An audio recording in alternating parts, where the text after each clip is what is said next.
नमस्कार, राधे राधे, हर हर महादेव। मैं आपका आचार्य देव। आज हम इस वीडियो पे बात करेंगे बुध महाराज की गोचरी स्थिति। आपके राशि पे, आपके लग्न पे, वृश्चिक राशि वृश्चिक लग्न पे बुध महाराज लाभ के स्वामी हैं, कामनाओं के पूर्ति के स्वामी हैं, किंतु अष्टम भाव के कारकत्व को लेकर चलते हैं। आठवां भाव जो कि ससुराल का है, जो कि गुप्त धन का है। तो आप देखिए, बुध के पास दो दो धन है, एक प्राकट्य धन, एक गुप्त धन। लाभ कामनाओं का है, प्रत्यक्ष धन है, और अष्टम भाव गुप्त धन है। तो बुध देव गुप्त धन को और प्रकट धन को दोनों को लेके कर्मा के घर में जा रहे हैं, पराक्रम के घर में जा रहे हैं। तो पराक्रम भाव में बुध की गोचरी स्थिति 1 फरवरी को जाएंगे। 1 फरवरी को यहाँ पे सूर्य नारायण रहेंगे, लेकिन सूर्य नारायण के साथ युति नहीं बनेगी। बुधादित्य योग बनता हुआ दिखाई देगा, लेकिन बनेगा नहीं। तो क्या क्या परिवर्तन होगा 5 मिनट में। उसके पहले, अभी आप पहली बार हमारे चैनल पे आए हैं, चैनल को आपने सब्सक्राइब नहीं किया है, कृपया सब्सक्राइब करते हुए फिर आप आगे बढ़िए। टू द पॉइंट चीज़ों को यहाँ से आप कनेक्ट करिए। सदैव याद रखिएगा, बुद्धि जो है ज़्यादातर बड़े लोगों के पीछे चलती है। बुद्धि आपको मंत्री पद तो दिलाती है, बुद्धिमान लोगों को ही मंत्री बनाया जाता है, ठीक है। सूर्य नारायण के साथ बुध अक्सर घूमता हुआ मिलता है। बुध सूर्य राजनीति का कारक है, बुध मीडिया का कारक, और मीडिया भी देखिए चक्कर घूमती रहती है, राजनीति के आसपास घूमती रहती है। तो यहाँ पे बुध महाराज आपके कुंडली में सेल्फ मेड योग बनाएंगे। ज़्यादा दिन का नहीं बनेगा, ज़्यादा दिन ऐसा नहीं, परमानेंट। देखिए, यह गोचरी स्थिति है, सदैव समझिएगा। गोचरी स्थिति मतलब मौसम चल रहा है, मौसम का मजा ले लीजिए, ठीक। भंडारा चल रहा है, जाइए प्रसाद लेके आ जाइए। कंटिन्यू भंडारा नहीं चलेगा, समटाइम्स चलेगा। तो यह समय सेल्फ मेड योग में जाने का है। और भाई, फरवरी का समय जो है ना, आपके जागृत हो जाने का है। अब नहीं जगोगे तो कब जगोगे, यहीं से जगना है। जीवन में जो इस वर्ष अगर बेहतर कर सकते हो, उसकी नींव यहीं से पड़ रही है। फरवरी से बहुत अच्छे अच्छे योग बन रहे हैं। अगर आप नहीं जग पाए मित्र, तो फिर मेरा प्रयास जो है रंग नहीं लाएगा। प्लीज़ आप लोग थोड़ा मेहनत करना शुरू करिए। तो बुध देव क्या बना रहे हैं? सेल्फ मेड योग, स्वभुज बल निर्मित योग। लाभ का स्वामी जब पराक्रम के घर में हो, या पराक्रम का स्वामी लाभ के घर में हो, तो इसको बोलते हैं सेल्फ मेड योग, ठीक है। मतलब अपने आप से स्वतः को बना ले जाने की घड़ी आन पड़ी है, अब उठ जाइए। बुध चंचलता का है, बुध फास्ट का है, फास्ट काम करता है, आलसी नहीं है।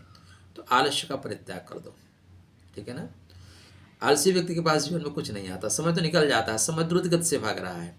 तो यहाँ पे ये जो गोचर कर रहे हैं, उत्तराषाढ़ा नक्षत्र में गोचर करेंगे। उत्तराषाढ़ा नक्षत्र किसका है? अधिकार प्राप्ति का है।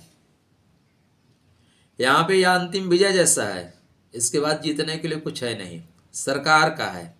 तो आपके कर्मा के प्रभाव में बुध महाराज चलेंगे, तो आपका कर्म ही आपके भाग्य के दरवाजे को खोलेगा, क्योंकि 7वीं दृष्टि भाग्य के घर पे होगी। पॉइंट कनेक्ट करिएगा। लेकिन बैठे बैठाए कुछ नहीं होगा। नहीं सुप्तस्य सिंहस्य प्रविशंत मुखे मृगा, बैठे रहोगे कुछ नहीं कर पाओगे। मेहनत करना पड़ेगा। कैसे मेहनत करना पड़ेगा? तो पहले मिथुन राशि है, गुप्त तरीके से, हल्ला मत मचाइए, आराम से जो काम करना है वो कर ले जाइए। जब आपका काम सक्सेस हो जाएगा, तो काम ही ढिंढोरा पीट देगा, आपको बोलने की जरूरत नहीं है। दूसरा, यह लाभ के भाव को चल रहा है, 3rd हाउस में है। बड़े भाई, पिता, चाचा, बड़े लोग, उनका सपोर्ट लीजिए। छोटे के घर में बन रहा है, मित्रों के साथ बन रहा है। तो मित्र, हालांकि वृश्चिक राशि में एक पॉइंट बहुत ज़बरदस्त मैं बताता हूँ आप लोगों को, मिलता भी है। 85% लोगों के साथ तो मैच होता है, 90 भी कह लीजिए तो कोई दिक्कत नहीं है। कोई ऐसा सगा नहीं जिसने हमको ठगा नहीं। इसलिए पार्टनरशिप में सदैव ध्यान दे के बढ़िएगा। लोगों को मौका मिलता है, वो चीट कर जाते हैं। तो यहाँ पे मित्रों की वजह से चीज़ें आपकी बनती हुई दिखाई दे रही हैं। 8 फरवरी तक ये यहीं पे रहेंगे। 8 फरवरी को चले जाएंगे श्रवण नक्षत्र में। अब श्रवण नक्षत्र चंद्रमा का नक्षत्र है। यद्यपि बुध चंद्रमा को मानता है नहीं, बाप मानता ही नहीं। आजकल के परिवेश में भी ऐसा होता है। जिन बच्चों के लिए आप पूरी जिंदगी खत्म कर देते हैं, अपने शौक मार देते हैं। वही बच्चे बड़े होके आपको जो बोल देते हैं, आपने मेरे लिए किया ही क्या है, फिर आपके लिए कहीं पैर रखने के लिए जगह नहीं बचती दोस्त। तो ये हालांकि एक ये जो फॉल्ट है ना ऊपर से आ रहा है।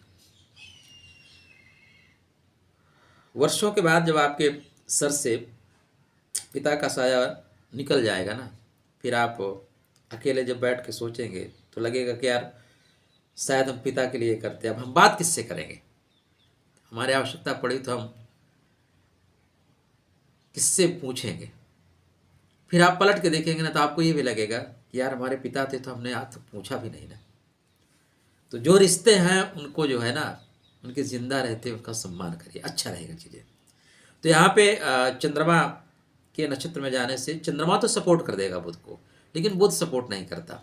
फिर भी यहाँ आपको लाभ होगा क्योंकि भाग्य भाव के कारकत्व में जा रहे हैं, तो भाग्य से लोग आपको सपोर्ट करेंगे, बेहतर होगा। 16 फरवरी को धनिष्ठा नक्षत्र में जाएंगे। धनिष्ठा, यद्यप धनिष्ठा सपोर्ट नहीं करता बुध को, नहीं करता, किंतु आपके राशि से हैं, क्या है, आपके राशि से हैं, लगने से हैं। तो हम आपको सपोर्ट करें या ना सपोर्ट करें, आप हमारे घर में आएंगे, हमारे घर का काम कर सकते हैं तो हम आपसे काम करवा लेंगे। ठीक है ना, सीधी सी बात है। अगर आप हमारा काम कर सकते हैं तो आपसे हम काम क्यों नहीं करवाएंगे भाई, काम करवा लेंगे। तो बुध महाराज की जो गोचरी स्थिति है वो बुद्धि के द्वारा, चातुर्य के द्वारा आपको काम निकलवाने की है। यह योग जो बन रहा है सेल्फ मेड योग बन रहा है। सेल्फ मेड योग का मतलब होता है अपनी भुजाओं की वजह से अपने आप को बना ले जाना। तो उत्तिष्ठ जागृत, प्रयास करिए, गणपति जी को, गणपति की आराधना करिए। ऐसा नहीं है कि आप सिर्फ मैं जो बताता जा रहा हूँ उसी करते जाइए, छोटा छोटा चीज़ें हैं। इस बीच गणेश जी को ओम गम गणपतये नमः कह के दूर्वा चढ़ाते रहिए। नंगे पैर हरी घास पे थोड़ा चला करिए। आपकी बहन बेटियाँ आती हैं या बुआ आती हैं, उनको कुछ गिफ्ट देते रहिए। सब राधे राधे होगा। खुश रहिए, सुस्त रहिए, मुस्कुराते रहिए।